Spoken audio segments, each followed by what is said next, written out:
Halo, perkenalkan nama saya Sultan Arif Hebatullah. Kami dari kelas K1 P20 peserta PPG Universitas Kiai Haji Ahmad Siddiq Jember atau disingkat dengan UIN-Has Jember. Yang saya hormati Bapak Dosen Muhammad Zaka Ardiansah MPDI. Izinkan kami mempresentasikan Bapak Dosen dengan tugas resume kegiatan belajar 1 dengan judul Perkembangan Fisik dan Psikomotorik Peserta Didik. Capaian pembelajaran yang pertama menganalisis perkembangan fisik. Yang kedua adalah psikomotorik peserta didik. Adapun sub capaian pembelajaran, 1 menelaah definisi perkembangan fisik dan psikomotorik. Selanjutnya, menguraikan karakteristik perkembangan fisik dan psikomotorik. Yang ketiga adalah mendeteksi faktor yang mempengaruhi perkembangan fisik dan psikomotorik. Yang terakhir adalah menganalisis generasi milenial dalam pembelajaran. Baik, ada beberapa uraian materi yang akan saya jelaskan. Yang pertama adalah pengertian dari perkembangan fisik dan psikomotorik peserta didik. Menurut Kuhlen dan Thompson, Harlock 2012 mengemukakan bahwa perkembangan fisik individu meliputi 4 aspek. Yang pertama adalah sistem saraf, yang kedua adalah otot-otot, yang ketiga adalah kelenjar endokrin, yang terakhir adalah struktur fisik atau tubuh. Sub yang selanjutnya adalah karakteristik perkembangan fisik dan psikomotorik peserta didik.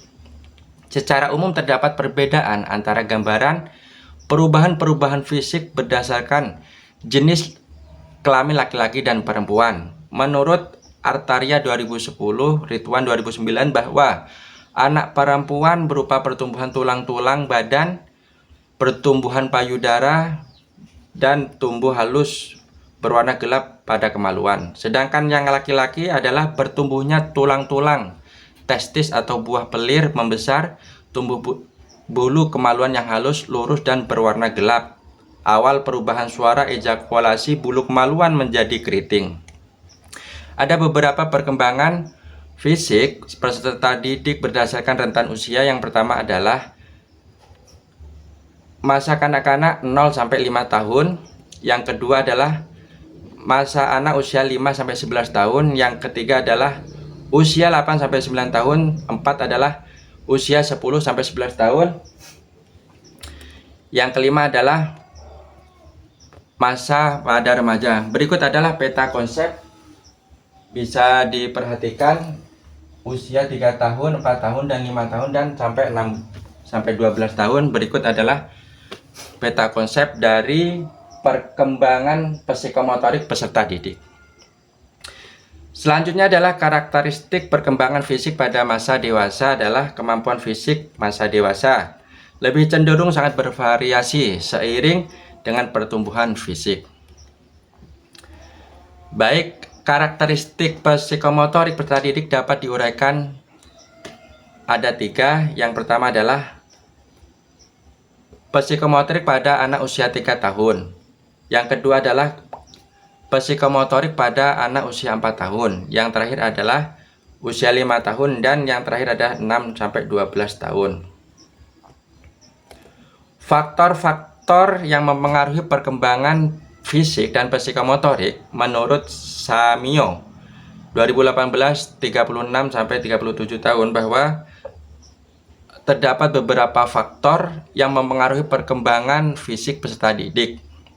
Yang pertama adalah keluarga meliputi faktor keturunan maupun faktor lingkungan. Yang kedua adalah gizi. Contohnya peserta didik yang memperoleh gizi yang cukup dari biasanya. Yang ketiga adalah gangguan emosional.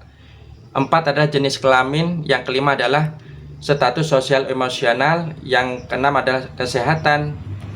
Yang terakhir adalah pertumbuhan dan perkembangan sistem saraf. Berikut adalah implikasi perkembangan psikomotorik peserta didik dalam pembelajaran.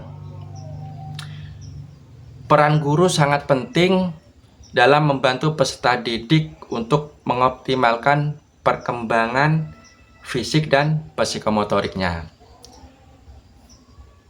Menurut Sugiyartini 2014 atau Hulusinia 2019, begitu pentingnya peran guru dalam pembelajaran sehingga muncul kesepakatan bahwa guru adalah pahlawan bangsa. Selanjutnya adalah subkomponen karakteristik fisik dan psikomotorik peserta didik dengan cara: 1.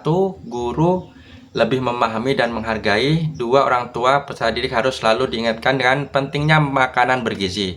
Mungkin hanya itu yang bisa saya sampaikan. Terima kasih. Wassalamualaikum warahmatullahi wabarakatuh.